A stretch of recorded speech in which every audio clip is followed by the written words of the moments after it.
दोनों ने police headquarter के एक ऐसे कमरे में प्रवेश किया जहां कई स्क्रीनें लगी हुई थी। ढेरों कंप्यूटर चल रहे थे। 10-12 लोग अपने कामों में व्यस्त थे। लांबा। कमिश्नर बाजरे एक कुर्सी पर बैठता हुआ बोला, ये सीसीटीवी की कैसेट लगाना। जी सर। लांबा नाम का व्यक्ति पास आया और कैसेट लेकर सामने की तरफ बैठ गया। कामटे बाजरे के पास ही कुर्सी पर बैठ गया। सामने ही दीवार पर लगी छोटी सी स्क्रीन नजर आ रही थी। फौरन ही स्क्रीन रोशन हो उठी। कामटे, कितने बजे से वे लोग होटल में आना शुरू हो गए थे? कमिश्नर बाजरे बोला, सर मेरे ख्याल से हमें 12 बजे पर फिल्म लगानी चाहिए। 12 के बाद से ही लोग वहां आए होंगे। मैं भी यही सोच रहा हूँ। लांबा, बाजरे ने कहा, 12 बजे से हमें कैसेट दिखाओ। मैं कैसेट लगा रहा हूँ। स्क्रीन पर वक्त आता है सीसीटीवी कैसेट का। अभी सेट कर देता हूँ। लांबा बोला। 5-7 मिनट बाद लांबा ने कैसेट दिन के 12 बजे से शुरू कर दी। वो देखने लगे। स्क्रीन पर होटल का प्रवेश द्वार स्पष्ट नजर आ रहा था। उनके देखते ही देखते एक एक करके 2 लोगों ने भीतर प्रवेश किया, परंतु वो होटल के कर्मचारी ही थे। कमिश्नर बाजरे और सब इंस्पेक्टर कामटे की निगाह स्क्रीन पर टिकी रही। लांबा भी उनके पास ही बैठ गया। तुम अंडरवर्ल्ड के लोगों को पहचानते हो कामटे? कमिश्नर बाजरे ने पूछा। पूरी तरह सर, कामटे ने विश्वास भरे स्वर में कहा। मैं भी पहचानता हूं, परंतु चूक हो सकती है। 2 पहचानने वाले हों तो धोखा नहीं होगा। वक्त बीतने लगा। सर, 12 से 2 के बीच ही वो सब आए होंगे। 2 के बाद उन्होंने लंच लिया होगा। देखते हैं। स्क्रीन पर होटल का प्रवेश गेट ही नजर आ रहा था। लोग आ जा रहे थे, परंतु वो उनके काम के नहीं थे। तब 12:40 थे जब एकाएक स्क्रीन पर एक चेहरा दिखा। भोला। कामटे के होंठों से निकला। कौन? भोला सर, वंशु करकरे का खास आदमी। वंशु करकरे? वो हफ्ता वसूली वाला? वही। पूरी मुंबई में वंशु करकरे हफ्ता वसूली करता है। हर हफ्ते करोड़ों रुपए इकट्ठे करता है। मुंबई के जर्रे जर्रे पर इसके आदमी फैले हैं। बहुत खतरनाक आदमी है। मिनटों में सामने वाले को साफ कर देता है। दरिंदे से कम नहीं है वंशु करकरे। कहा जाता है कि ये कई पुलिस वालों को भी साफ कर चुका है और अभी तक बचा हुआ है। बहुत खतरनाक है वंशु करकरे। पुलिस से भी ज्यादा? कमिश्नर बाजरे का स्वर कठोर हो गया। लेकिन ये भोला यहाँ क्या कर? ओह, आप्टे और देसाई भी साथ में है। स्क्रीन पर तब आप्टे और देसाई के चेहरे दिखे। ये तीनों ही मुख्य तौर पर वंशु करकरे का हफ्ता वसूली का धंधा संभालते हैं। बाजरे का उठा। हाँ सर, इनका खौफ है पूरी मुंबई। वंशु करकरे को देखो, कमिश्नर बाजरे ने एक तेज स्वर में कहा। स्क्रीन पर अब वंशु करकरे नजर आ रहा था। 42 बरस का, काले रंग का चेहरा, चमकती आंखें, सिर पर उस्तरा फेर रखा था, चौड़ी नाक। बात करता तो सफेद दांत चमकने लगते। ज्यादातर वो मुस्कुराता ही रहता था। लांबा, पॉज करो। लांबा ने रिमोट का बटन दबाया तो स्क्रीन पर वंशु करकरे का चेहरा थम गया। वंशु करकरे भी आर्य निवास होटल में आया था सर। भोला, आप्टे और देसाई के साथ। सब इंस्पेक्टर ने तेज स्वर में कहा। करकरे यूं ही कहीं जाने वाला नहीं। कोई खास बात होगी सर। हमें ये बात सीसीटीवी की कैसेट देखने से पता चल रही है। जबकि इन लोगों को होटल में कई लोग पहचानते होंगे, परंतु हमें इनके बारे में किसी ने नहीं बताया। कमिश्नर बाजरे बोला।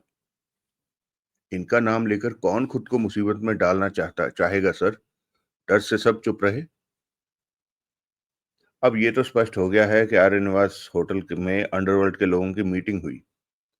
कमिश्नर बाजरे ने शब्दों पर जोर देकर कहा। ड्रग्स किंग सुधीर दाबरे और हथियार सप्लायर अकबर खान भी मीटिंग में थे। जाहिर तौर पर इन तीनों का आपस में दोस्ताना नहीं है, काम्टे ने कहा। अब हमारे पास सबूत हैं कि तीनों आपस में मिलते हैं। लांबा, कैसेट चलाओ। लांबा ने प्ले कर दिया। ठहरी स्क्रीन पर फिर हलचलें चल पड़ी। कमिश्नर बाजरे और सब इंस्पेक्टर कामटे की नजरें स्क्रीन पर ही रही। वंशु करकरे, भोला, आप्टे और देसाई स्क्रीन पर से हट गए थे। अब फिर स्क्रीन पर होटल का प्रवेश द्वार ही नजर आ रहा था। 10 मिनट ही बीते कि तभी स्क्रीन पर नजर आते होटल के प्रवेश द्वार पर कुछ चेहरे दिखे। ब्रांडी प्यारे, कामटे के होठों से निकला। सुधीर दावरे के आदमी।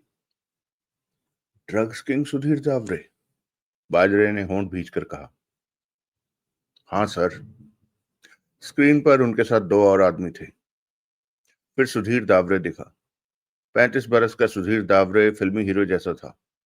उसके बारे में ये बात सभी जानते थे कि वो फिल्मों में काम पाने के लिए हाथ पैर मारता था। एक फिल्म में काम मिला भी, परंतु फिल्म नहीं चली। उसके बाद सुधीर दावरे को किसी ने पूछा नहीं और इसी बीच जाने कब वो ड्रग्स के धंधे में हाथ दे बैठा। कई सालों बाद जब उसका नाम सामने आया तो ड्रग्स किंग बन चुका था वो। सुधीर दावरे के साथ 5 लोग हैं। ब्रेंडी और प्यारा दावरे के खास हैं। हर वक्त दावरे के साथ ही रहते हैं। साथ में 3 लोग और भी हैं।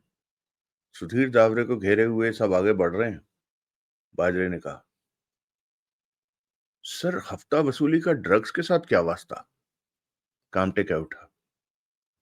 यही तो हमें पता करना है। किसी बात को लेकर इनकी मीटिंग है, तभी ये लोग इकट्ठे हो रहे हैं। हम्म।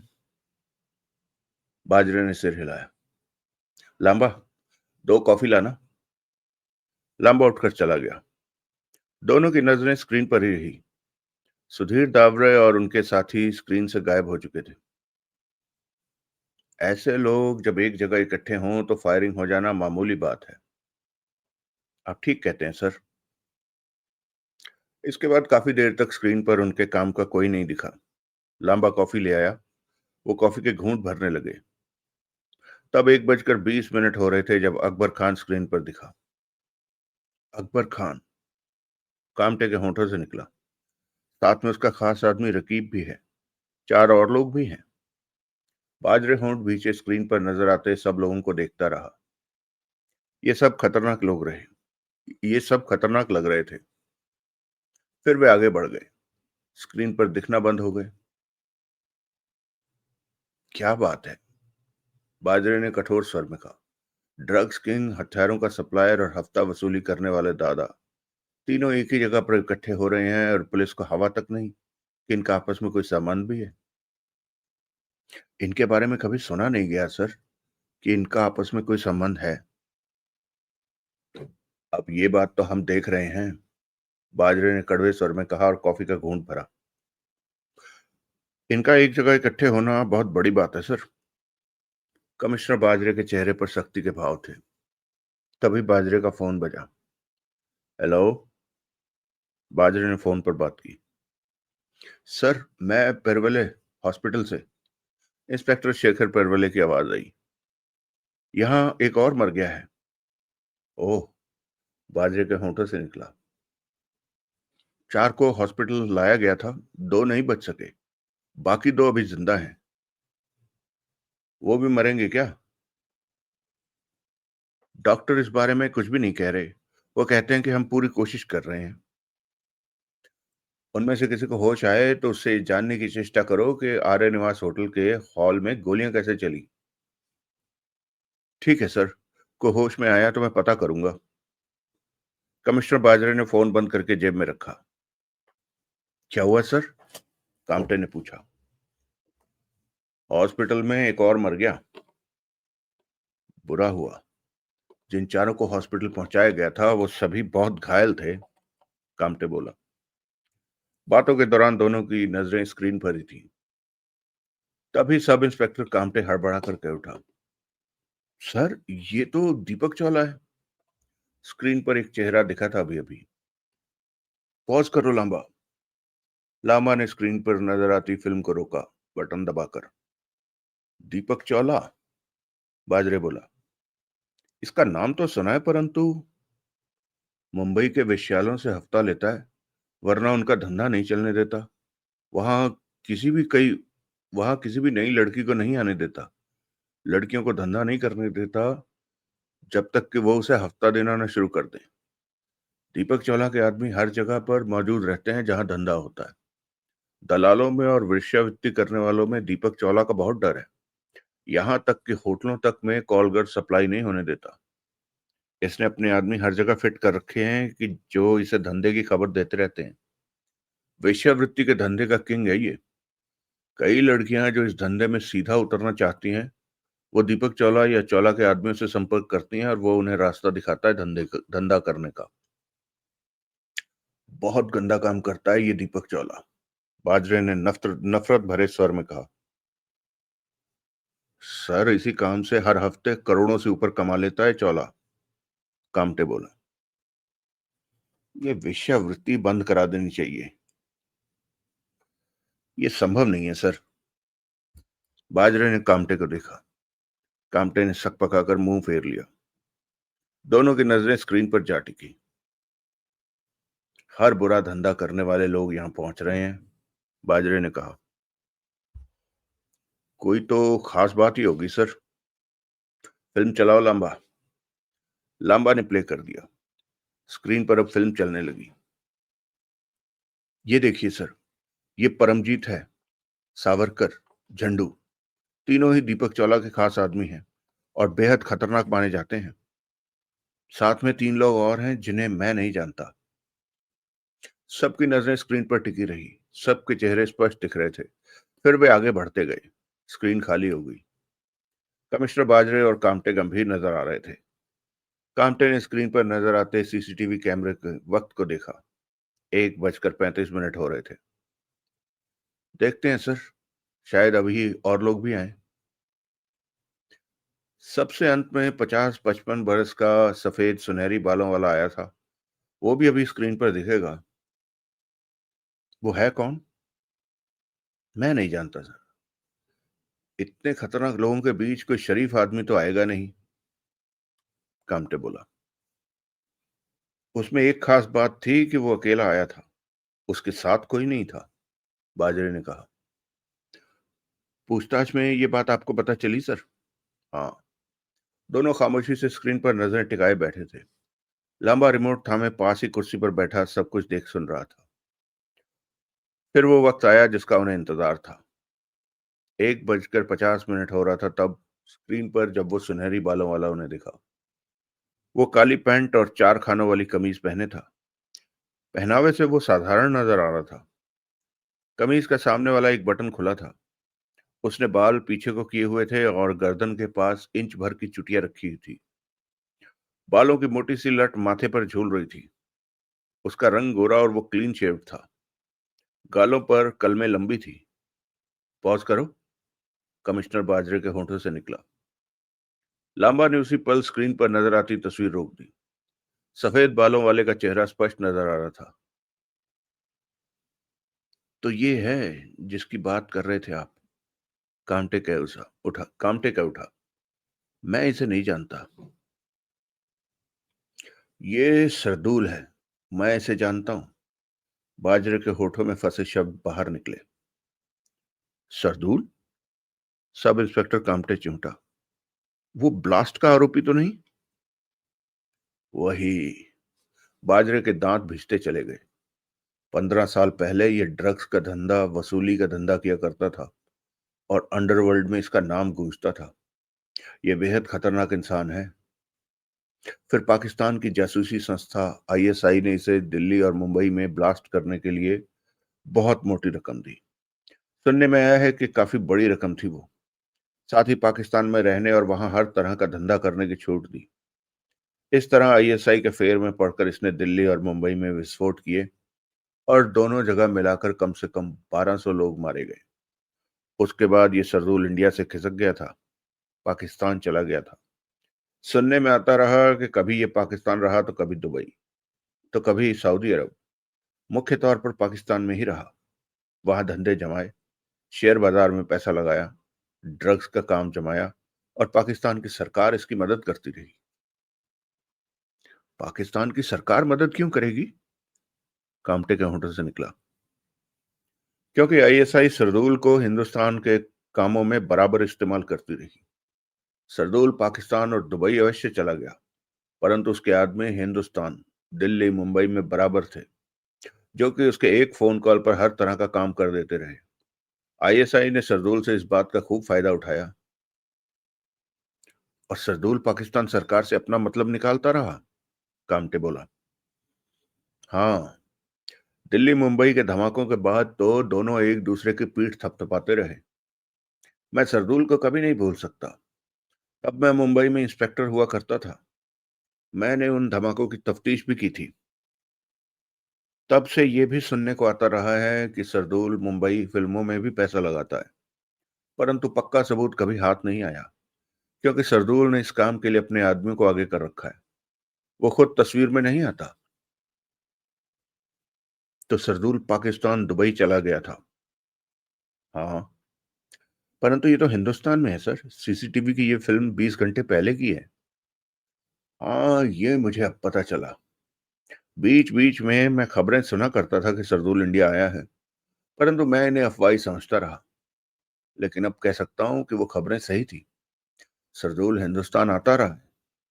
बाजरे के चेहरे पर कठोरता थी। कुछ पल उनके बीच खामोशी रही। मुझे लगता है कल लंच के वक्त आर्य निवास होटल में कुछ खास प्लानिंग हुई। सब इंस्पेक्टर कामटे ने कहा। तभी तो अंडरवर्ल्ड की 4 हस्तियों ने सरदूल के साथ गुप्त मीटिंग की। हमें इस मीटिंग का पता भी नहीं चलता अगर वहां खून खराबा ना हुआ होता तो। ये कैसेट आगे चलाओ लांबा। लांबा ने प्ले कर दिया। देखते ही देखते स्क्रीन पर नजर आता सरदूल गायब हो गया। उनकी नजरें स्क्रीन पर ही रही। उसके बाद ऐसा कुछ नहीं दिखा कि उनमें इनकी दिलचस्पी हो। स्क्रीन पर नजर आते समय के अनुसार 2:30 बजे तक उन्होंने कैमरे की फिल्म देखी। अगर हमारे काम का कुछ नहीं है आगे हमारे काम का कुछ नहीं है, बाजरे ने कहा। लांबा, इस कैसेट की कॉपी तैयार करो। जी सर, लांबा ने कहा और उठकर वहां से चला गया।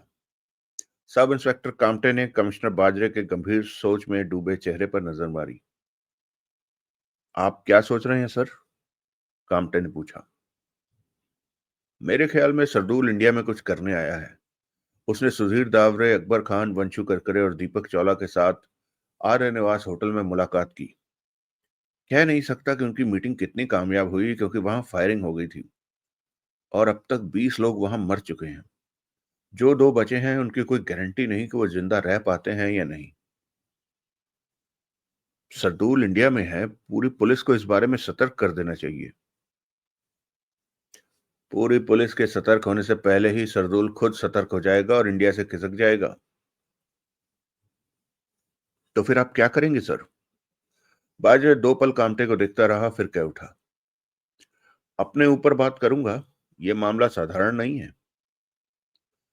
हम सुधीर दावरे, अकबर खान, वंशु करकरे और दीपक चौला को पकड़ सकते हैं। उन्हें ढूंढा जा सकता है। वो जहां भी छिपे होंगे हम उन्हें ढूंढ लेंगे। वो हमारे लिए समस्या नहीं है। वो भागने वाले नहीं। उन्हें इस टेप की मौजूदगी का पता चल गया तो वो भाग भी सकते हैं। कामटे बोला। इस टेप के बारे में तुम मुंह बंद रखना। लांबा भी जानता है। उसे मैं चुप रहने को कह दूंगा। बाजरे बोला। आर्य निवास होटल के उस हॉल में कौन कौन था ये तो हमें पता चल गया है, परंतु वहां क्या हुआ था ये हम नहीं जानते। हॉस्पिटल वाले 2 लोगों को होश आ गया तो हम उनसे जान लेंगे कि क्या हुआ था। लगता नहीं कि उन्हें होश आए। शायद उनमें से एक बच जाए। कमिश्नर बाजरे ने मोबाइल निकाला और इंस्पेक्टर शेखर परवले को फोन किया। क्या पोजीशन है उन दोनों की? बाजरे ने पूछा। अभी कुछ भी पता नहीं। पूछने पर डॉक्टर यही कहता है कि हम पूरी कोशिश कर रहे हैं। क्या ख्याल है तुम्हारा? वो बच पाएंगे या वो भी मर जाएंगे?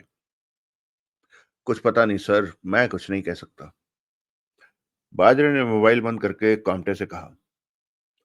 अगर वो बचने की स्थिति में होते तो कम से कम ये बात डॉक्टर कह चुके होते। मैं आपसे सहमत हूं सर, कामटे ने गंभीर स्वर में कहा। कमिश्नर बाजरे कुर्सी से उठा और उस तरफ बढ़ गया जहां लांबा काम कर रहा था। कामटे ने आंखें बंद कर ली। कुछ देर बाद बाजरे की आवाज सुनकर कामटे ने आंखें खोली। सुबह के 4 बज रहे हैं, तुम रेस्ट रूम में जाकर आराम कर लो। और आप सर? कामटे कुर्सी से खड़ा होता हुआ कह उठा। मैं ऊपर के लोगों से बात करने में व्यस्त रहूंगा 3-4 घंटों तक।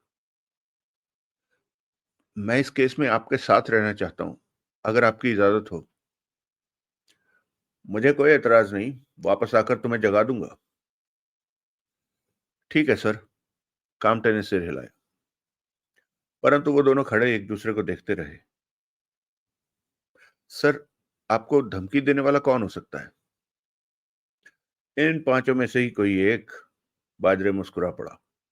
वो नहीं चाहते कि होटल में इकट्ठे होने वालों के नाम उछलें।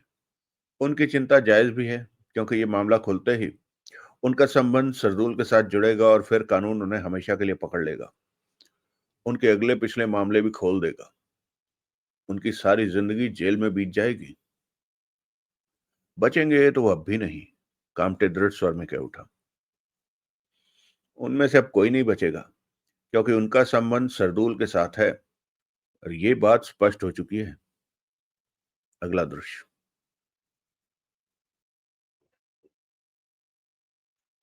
सुबह 9 बजे कमिश्नर बाजरे हॉस्पिटल पहुंचा। साथ में सब इंस्पेक्टर कामटे भी था। कामटे ने तो 3 साढ़े 3 घंटे की नींद ले ली थी, परंतु बाजरे 5 मिनट के लिए भी सोया नहीं था। यही हाल हॉस्पिटल में ड्यूटी दे रहे इंस्पेक्टर शेखर परवले का था। जबकि रात भर अस्पताल में ड्यूटी दे रहे अन्य पुलिस वालों ने जबकि रात भर अस्पताल में ड्यूटी दे रहे अन्य पुलिस वालों की जगह सुबह 6 बजे दूसरे पुलिस वाले आ गए थे। कमिश्नर बाजरे की शेखर परवले से मुलाकात हुई। पेरवले ने सबसे पहले बाजरे के साथ आए कामटे को घूरा तो कामटे हड़बड़ाकर दूसरी तरफ देखने लगा। क्या पोजीशन है पेरवले? सर, पेरवले सतर्क स्वर में बोला। 4 में से 2 तो मर गए हैं, बाकी 2 की हालत स्थिर है। दोनों में से किसी को होश नहीं आया। डॉक्टर कहते हैं कि पता नहीं वो बच पाएंगे या नहीं।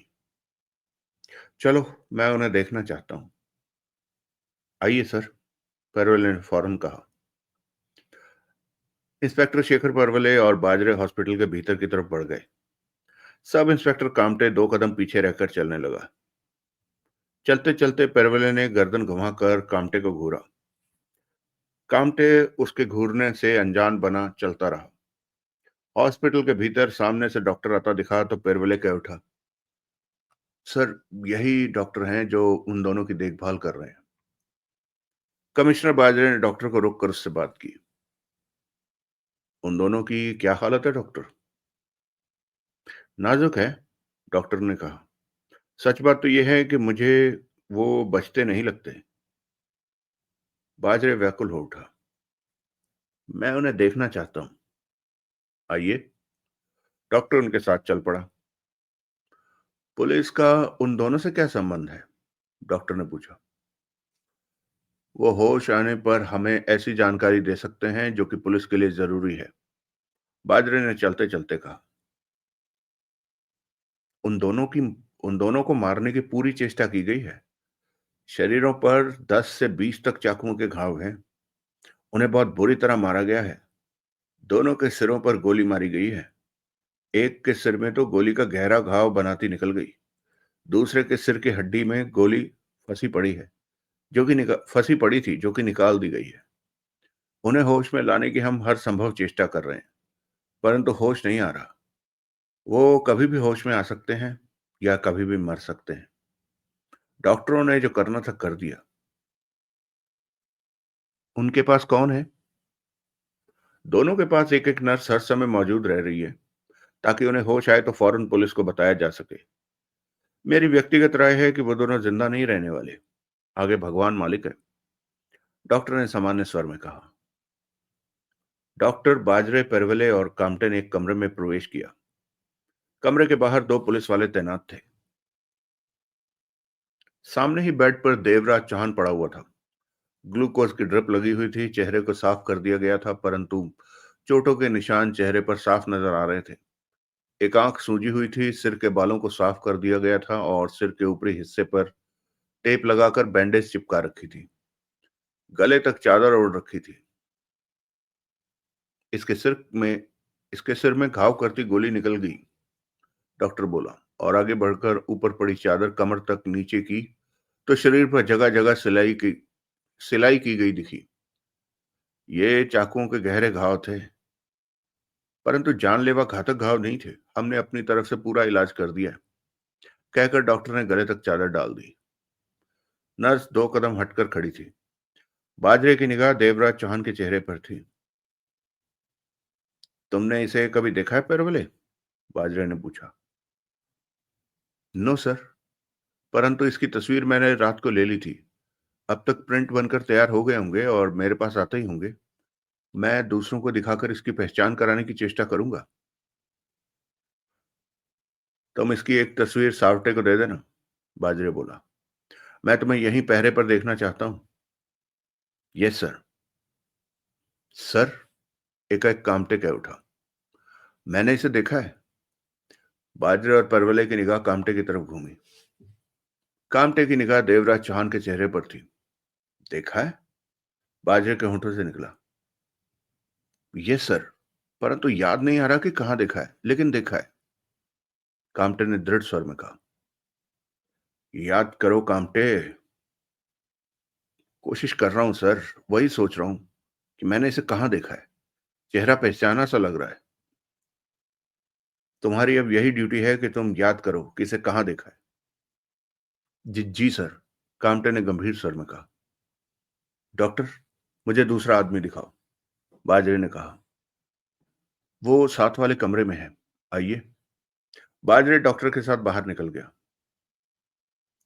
तुम, इंस्पेक्टर शेखर पहले से कह उठा, कमिश्नर कमिश्नर साहब के साथ क्यों चिपके पड़े हो?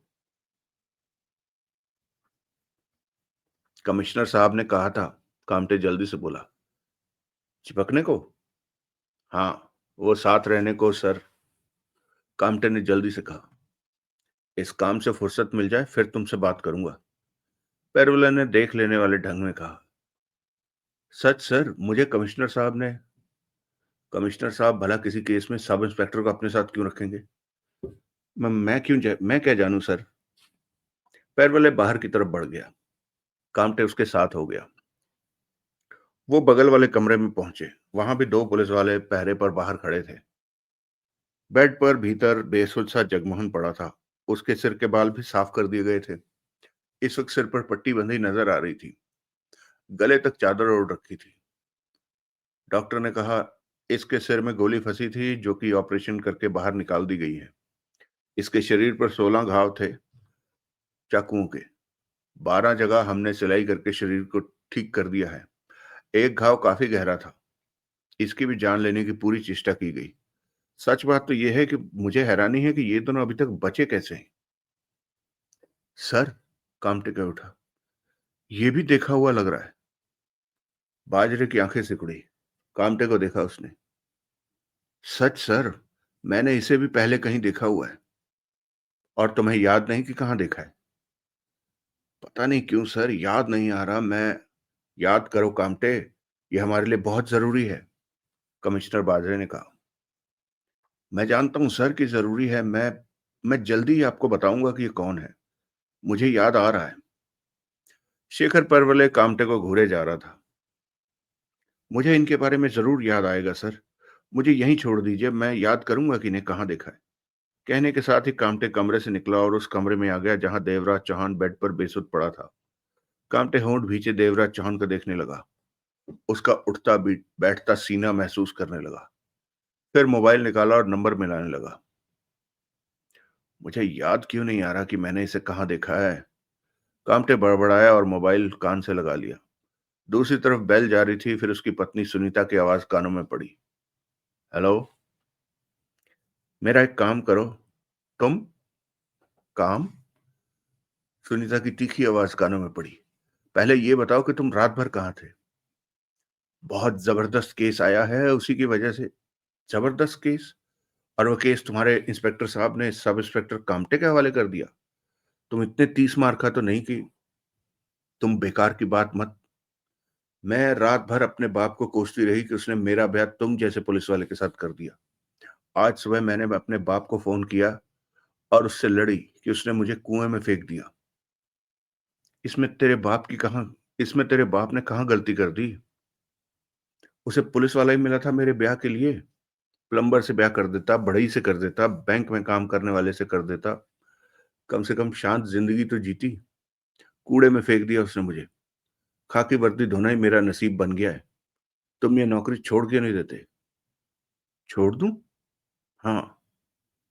फिर क्या करूंगा? तेरा बाप मुझे सोने चांदी की दुकान खुलवा देगा? मेरा बाप क्यों? तू ही तो कह रही है नौकरी छोड़ने को। मुझे तो नौकरी से कोई शिकायत नहीं। मेरी तो किस्मत ही खराब है। कभी अपने बाप को रोती है, कभी अपनी किस्मत को।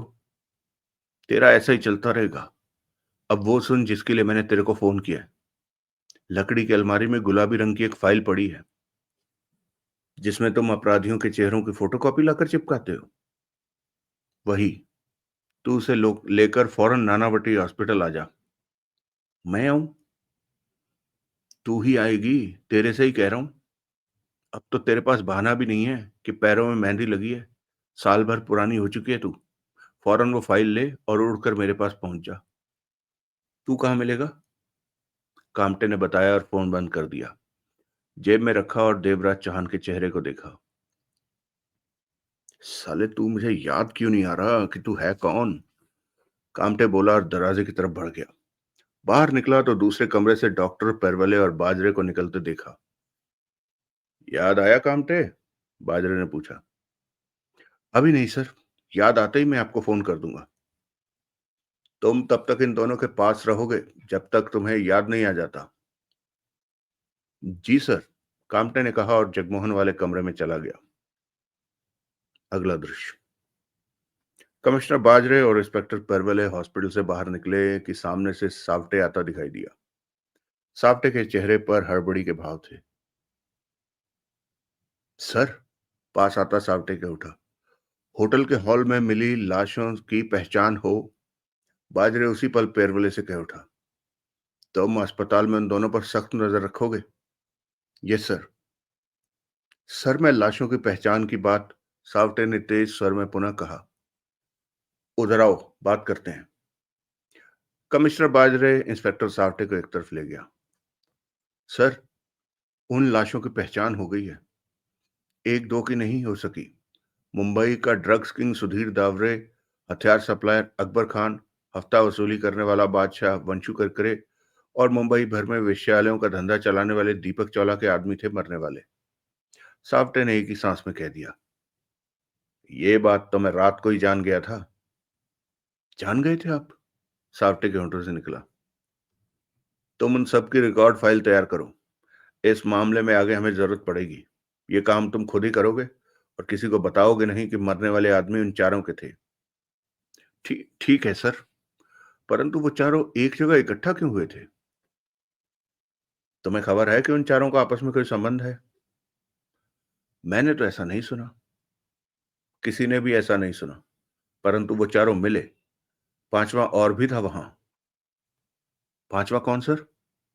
सरदूल। दिल्ली और मुंबई बम ब्लास्टों का आरोपी, जो कि वो तो सर पाकिस्तान या दुबई में। इन दिनों वो मुंबई में है। इंस्पेक्टर विजय सावटे कमिश्नर बाजरे को देखने लगा। क्या हुआ? बाजरे ने पूछा। मैंने तो सोचा था कि मैं आपको बढ़िया जानकारी देने जा रहा हूं, परंतु आपने ही मुझे हैरान कर दिया। तुम बढ़िया काम कर रहे हो। आगे भी ऐसे ही काम करो। जी सर, मैं मरने वालों की रिकॉर्ड फाइल तैयार करता हूँ। तभी बाजरे का मोबाइल बजने लगा। ये बात अपने तक ही रखना और जाने से पहले परवले से मिल लो। सावटे सैल्यूट देकर परवले की तरफ बढ़ गया। बाजरे ने मोबाइल फोन निकालकर कॉलिंग स्विच दबाया, फिर कान से लगाता हुआ बोला। हेलो। तुमने मेरी बात नहीं मानी? वही धमकी वाली आवाज कानों में पड़ी। बाजरे के होंठ सिकुड़े। मैंने तुमसे कहा था कि इस मामले की छानबीन मत करो। बदले में 15 लाख रुपए तुम्हारे घर पहुंचा दूंगा। तुम हो कौन? बेकार का सवाल मत करो। ये बेकार का सवाल नहीं है। लगता है अब हमारे बात करने का वक्त आ गया है।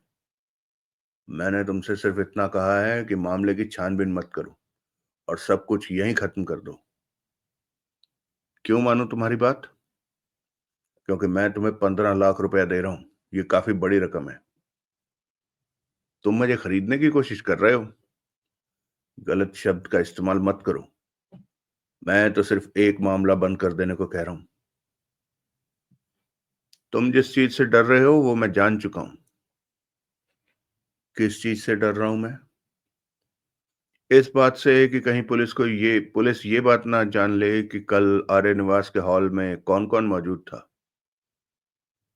तुमने ये बात जान ली? हाँ।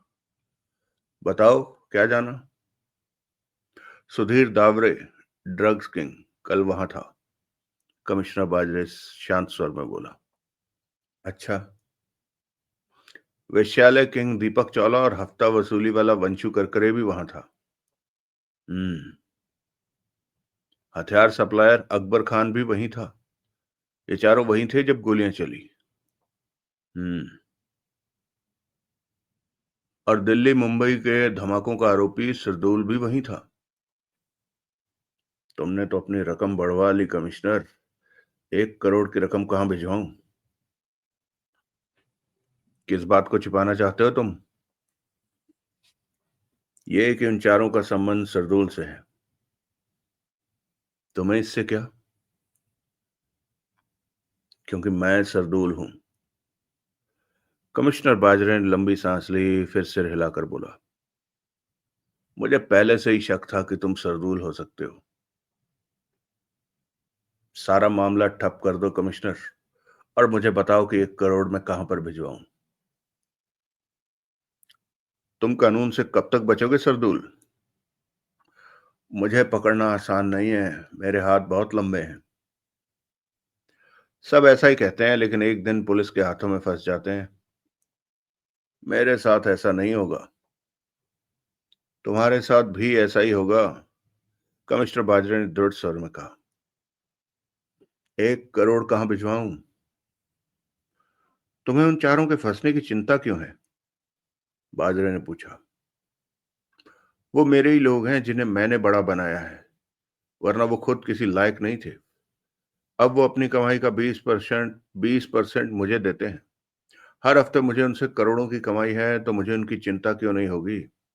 अगर ये बात जग जाहिर हो गई कि उनका संबंध मेरे साथ है, तो कानून उन्हें छोड़ेगा नहीं। मेरा नुकसान हो जाएगा। मैं तो सोच रहा था कि वहां मिलने वाली लाशों से पुलिस समझ जाएगी कि वो चारों वहां थे। उन लाशों से उनका संबंध ना जुड़े, इसलिए तुम्हें 15 लाख दे रहा था पहले। परंतु तुम तो मेरी आशा से कहीं तेज निकले। तुमने तो मेरे बारे में भी जान लिया कि मैं भी वहां था। ये सब तुमने इतनी जल्दी कैसे जान लिया कमिश्नर? वहां झगड़े की नौबत क्यों आई? कमिश्नर बाजरे ने पूछा। झगड़ा? हम में कोई झगड़ा नहीं था। सरदूल का शांत स्वर कानों में पड़ा। गोलियां चली, कितने लोग मारे गए, और तुम कहते हो कि वहां झगड़ा नहीं हुआ था? हुआ था, लेकिन हम में नहीं हुआ। बाहरी लोग तो वहां थे नहीं, इसलिए झगड़ा तुम सब में ही। अगर हम में झगड़ा हुआ होता तो मैं तुम्हें मामला बंद करने के पैसे क्यों दे रहा हूं? मुझे क्यों परवाह होती चारों की? हम में कोई झगड़ा नहीं हुआ। हम सब एक साथ ही बाहर निकले थे। तो फिर गोलियां चलने की वजह क्या थी? मैं नहीं बताने वाला। अब तुम पाकिस्तान में रहते हो? पाकिस्तान, दुबई और भी देश हैं। मैं कहीं भी ज्यादा देर नहीं टिकता। मैंने सुना है कि तुमने पाकिस्तान में पैसा लगा रखा है। बेकार की बातें मत करो कमिश्नर। अपनी बात करो। मैं सब ठीक करके पाकिस्तान लौटना चाहता हूँ। 1 करोड़। मुझे तुम्हारी ऑफर मंजूर नहीं। बेवकूफी मत करो। तुम कानून को अपनी मर्जी से नहीं चला सकते। ये मामला दबेगा नहीं। जल्दबाजी मत करो। शाम तक सोच लो। उधर से सरदूल की आवाज कानों में पड़ी। बाजरे ने मोबाइल कान से हटाकर बंद किया और जेब में रख लिया। चेहरे पर कठोरता और दृढ़ता नजर आ रही थी। रिश्वत लेने से उसे परहेज नहीं था, परंतु सरदूल जैसे मुजरिम से वो कोई व्यक्तिगत संबंध नहीं रखना चाहता था। उसका और सरदूल का एक ही संबंध था, वर्दी और अपराधी का संबंध। अगला दृश्य। सुनीता हाथ में फाइल थामे अस्पताल पहुंची और कामटे से मिली। ये क्या है? तुमने मुझे भी अपने काम पर लगा लिया है। सुनीता नाराजगी से कह उठी। वक्त कम है और ये काम भी करना था, इसलिए तेरे को फाइल लाने को बोला। कामटे ने कहते हुए उससे फाइल ली। तूने बताया था कि फाइल में तूने उन नामी लोगों की तस्वीरों की फोटोकॉपी लगा रखी है, जिन्हें तू पकड़ लेता है तो तेरी तरक्की हो जाएगी। अब तेरे को क्या जरूरत पड़ गई इस फाइल की? कामटे फाइल खोले एक एक पन्ना पलटता जा रहा था और भीतर तस्वीरों की और स्केचों की फोटोकॉपी लगी थी। उन्हें ध्यान से देखे जा रहा था। तेरे को पता है, शादी से पहले मैं किसी पुलिस वाले के पास से निकलती थी तो डर के मारे मेरी जान निकल जाती थी। तब मुझे क्या पता था कि मेरी किस्मत में डकैती master Devraj Chauhan. Sub inspector Kamte के होंठों से हक्का बक्का सर निकला। सामने ही फाइल पर फोटोस्टेट का ऐसा कागज लगा था जिस पर देवराज चौहान के सालों पुराने चेहरे की फोटो की कॉपी लगी हुई थी। लेकिन देवराज चौहान के लेकिन देवराज चौहान भी पास में था और पुरानी फोटो भी। इसी कारण वो फौरन पहचान गया था। कामटे की आंखें चमक उठी। कामटे आगे की तस्वीरें देखने लगा। ये तू डकैती मास्टर देवराज चौहान क्यों कह रहा है? सुनीता ने पूछा। घर आकर बताऊंगा। घर कब आएगा तू? तू मेरे साथ ही चल। भिंडी बना रखी है, साथ में रायता डाल दूंगी, मजे से खाना। काउंटर ने सारी फाइल देख ली। जगमोहन के बारे में कुछ पता न चला, परंतु उसे यकीन था कि उसे भी कहीं देखा है। कामटे ने फाइल बंद करके सुनीता को वापस देते हुए कहा, तू जा। तू नहीं चलेगा? नहीं, मुझे अभी काम है, निकल जा अब। रात को आएगा? फोन करके बताता हूँ। मैं अभी घर जाकर बाप के घर को फोन करके उसे गालियां दूंगी कि मेरी शादी पुलिस वाले से क्यों की। सुनीता ने गुस्से से कहा। मैं क्या रोटी बनाने और कपड़ा धोने के लिए रह गई हूँ? सुनीता, तू आना अब तू घर पर। सुनीता फाइल थामे पलटी और पांव पटकते चली गई। कामटे वहां से सीधा उस कमरे में पहुंचा जहां देवराज चौहान पड़ा था। कामटे ने गहरी निगाहों से उसके चेहरे को देखा, फिर मुस्कुरा कर कह उठा, तूने तो मेरी तरक्की के रास्ते खोल दिए देवराज चौहान। बड़बड़ाते हुए कामटे ने फोन निकाला और कमिश्नर बाजरे का नंबर मिलाते पुनः बड़बड़ाया। दूसरे का समझ नहीं आ रहा कि उसे कहाँ देखा है। फोन कान से लगा लिया कामटे ने। दूसरी तरफ बेल जारी थी। हेलो। तभी कमिश्नर बाजरे की आवाज कानों में पड़ी। सर, मैं कामटे। याद आया कि वो कौन है? उधर से बाजरे ने पूछा। हाँ सर, एक के बारे में याद आ गया है। वो डकैती मास्टर देवराज चौहान है। देवराज चौहान? डकैती मास्टर सर, जिसकी कानून को कब से तलाश है। कामटे ने तेज स्वर में कहा। मैंने उसे पहचान लिया है। कमिश्नर बाजरे की गहरी सांस लेने की आवाज कामटे के कानों में पड़ी। तुम्हें धोखा तो नहीं हो रहा पहचानने में? नहीं सर, जब से मैंने वर्दी पहनी है अपराधियों को पहचानने में कभी धोखा नहीं खाया। ओह, और वो दूसरा? उसके बारे में अभी याद नहीं आया सर। तुम वहीं रहो, ये बात किसी से कहना नहीं। मैं आता हूं, प्रेस वालों ने तंग कर रखा है मुझे। अगला दृश्य।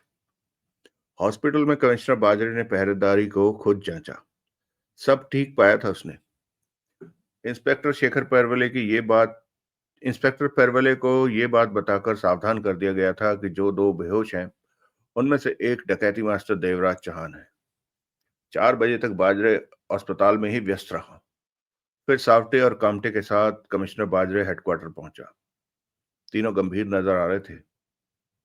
सर, सावटे बाजरे के ऑफिस के भीतर पहुंचते ही बोला, मैं कुछ कहूं? कहो। बाजरे बैठते हुए बोला। तुम दोनों बैठो। वो भी बैठ गए। सर, ये कोई बेहद गंभीर बात है कि कल आर्य निवास होटल के उस हॉल में वंशु करकरे, अकबर खान, सुधीर दावरे, दीपक चौला और सरदूल थे। अब पता चला कि डकैती मास्टर देवराज चौहान भी वहां था। और मरने के हाल में हमें मिला। कल वहां कुछ खास हो रहा था जो कि अंडरवर्ल्ड की हस्तियां आई। तुम ठीक कहते हो। लेकिन देवराज चौहान का इन लोगों से क्या मतलब हो सकता है सर? कामटे का उठा। वो जिस हाल में मिला है उससे तो कोई गहरा ही संबंध लगता है देवराज चौहान का।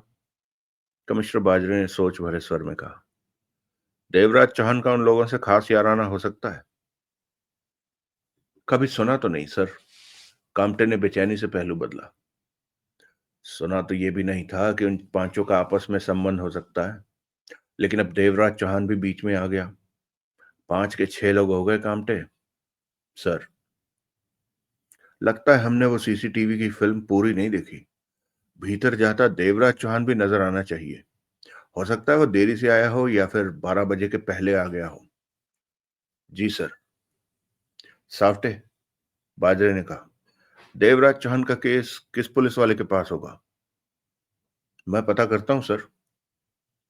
मुझे मालूम है सर। कामटे कह उठा। इंस्पेक्टर पवन कुमार वानखेड़े साहब के पास देवराज चौहान का केस है। वानखेड़े साहब यहीं पर ही होते हैं, 5वीं मंजिल में उनका ऑफिस है।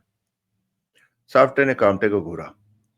बाजरे मुस्कुराकर कह उठा, तुम अपनी आंखें खुली रखते हो, तरक्की करोगे। देवराज चौहान को भी तुमने ही पहचाना। जी जी सर। कमिश्नर बाजरे ने जेब से छोटी सी टेप रिकॉर्डर निकालकर कामटे की तरफ बढ़ाई। ये लो, लांबा के पास जाओ और इसे पूरी देखो। देवराज चौहान भी दिखेगा होटल में आता हुआ। Yes sir. कामटे ने टेप ली और बाहर निकल गया। ये कैसी टेप है सर? साफ्टे ने पूछा। सीसीटीवी की टेप, होटल में लगा था कैमरा। ओह। हमें यह जानना है कि वो सब होटल में क्यों मिले और वहां गोलियां क्यों चली। बाजरे ने सोच भरे स्वर में कहा। तुम उन सब की फाइल तैयार करो जो होटल में हमें मरे मिले। अभी हमें बहुत कुछ करना है इस मामले में। Yes sir. साफ्टे उठा और सैल्यूट देकर बाहर निकल गया।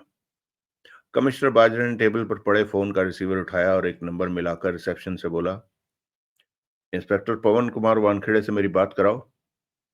Yes sir. आधे मिनट में ही वानखेड़े लाइन पर था।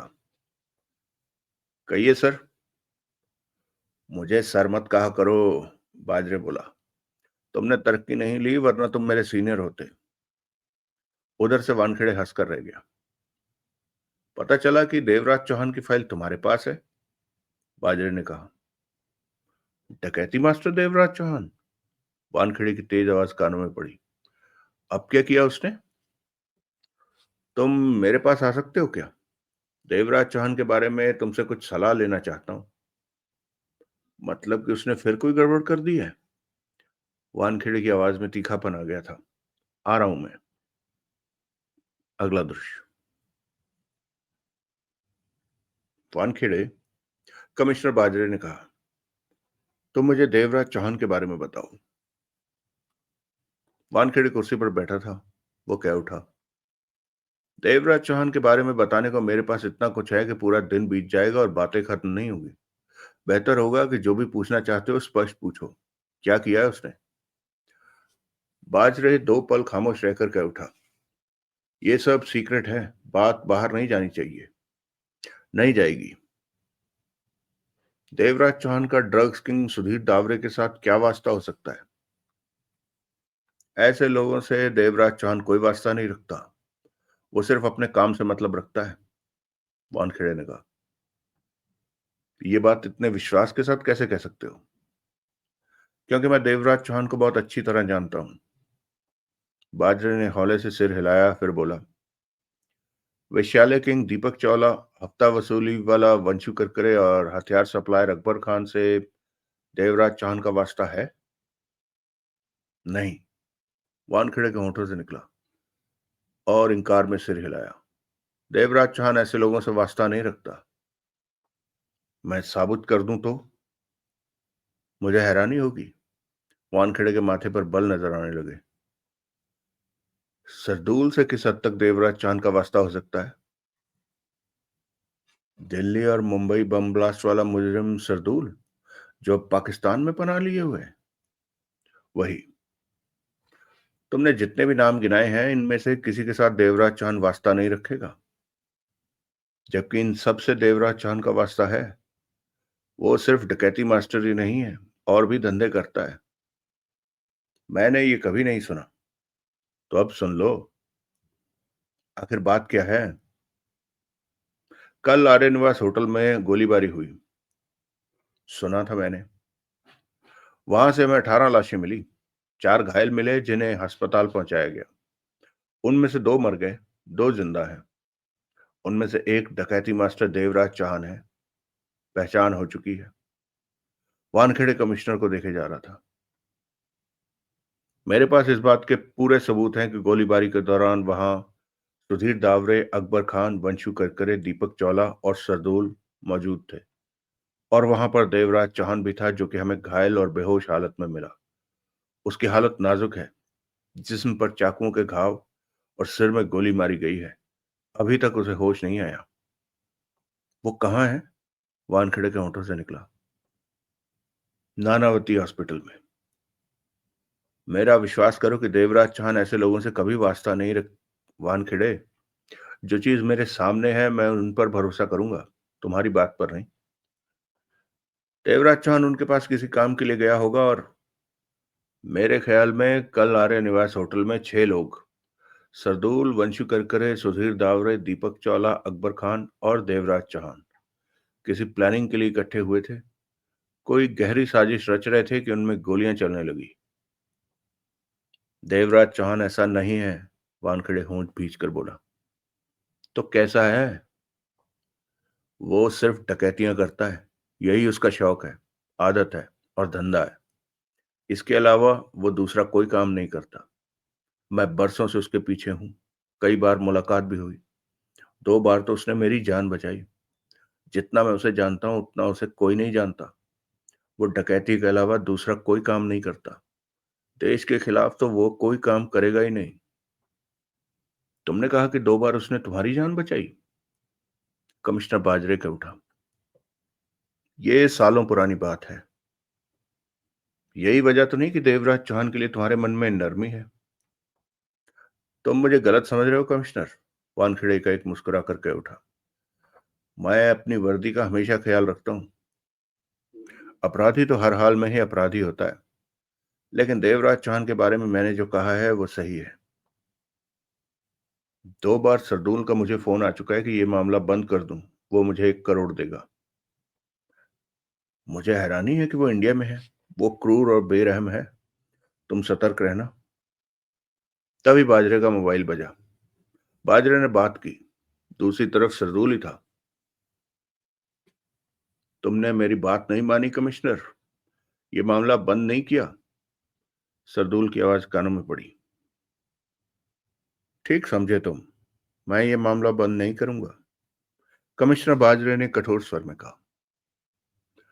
जिद मत करो। मेरी बात मान जाओ। तुम भी बचने वाले नहीं हो। बहुत जल्द कानून के पंजे में हो गए। तुम तो। कमिश्नर, तुमने मेरी बात ना मानी तो तुम्हारी एक उंगली जलने वाली है। मैं तुम्हारी धमकी में आने वाला नहीं, और किसी भी कीमत पर यह मामला बंद नहीं करूंगा। रकम बढ़ाकर 2 करोड़ कर दूं तो? बेशक 20 करोड़ कर दो, तुम मुझे खरीद नहीं सकते। फिर तो तुम्हारी उंगली जल गई। क्या बकवास। इंस्पेक्टर विजय सावटे की लाश देखनी है तो हेडक्वार्टर के बाहर देख लो। वहां पड़ी है। लोग इकट्ठे हो रहे हैं। क्या? तुम? उधर से फोन बंद हो गया। कमिश्नर बाजरे हक्का बक्का सा बैठा रह गया। क्या हुआ? वानखेड़े ने पूछा।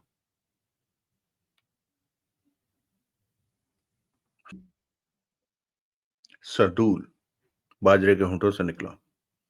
उसने विजय सावटे को मार दिया। कहता है लाश हेडक्वार्टर के बाहर पड़ी है। बाजरे कहता है बाजरे कहते हुए जल्दी से उठा और दरवाजे की तरफ बढ़ गया। चेहरे पर परेशानी आ गई थी। वानखेड़े भी फुर्ती के साथ उठकर चल पड़ा।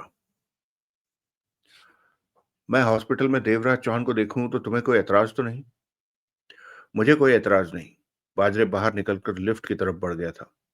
परंतु मेरे मामले में छेड़छाड़ मत करना। लिफ्ट खाली मिली। दोनों भीतर प्रवेश कर गए। नीचे जाने का बटन दबा दिया। तभी बाजरे का मोबाइल बजा। हेलो। बाजरे ने बात की। सर, मैं हवलदार किशोर चंद। हेडक्वार्टर के बाहर अभी भी किसी ने इंस्पेक्टर सावटे को शूट कर दिया। गोली सिर में लगी है। मैं आ रहा हूं।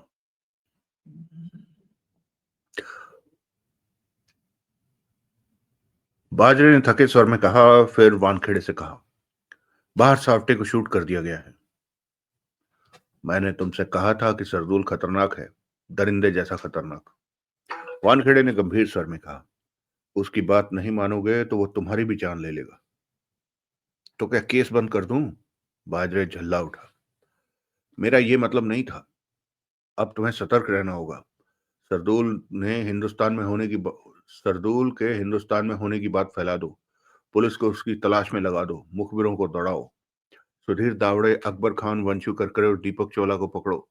इससे सरदूल परेशान होगा, उसे अपनी पड़ जाएगी, तब वो पाकिस्तान खिसक जाएगा। मतलब कि पकड़ा नहीं जाएगा? बाजरे के दांत भिज गए।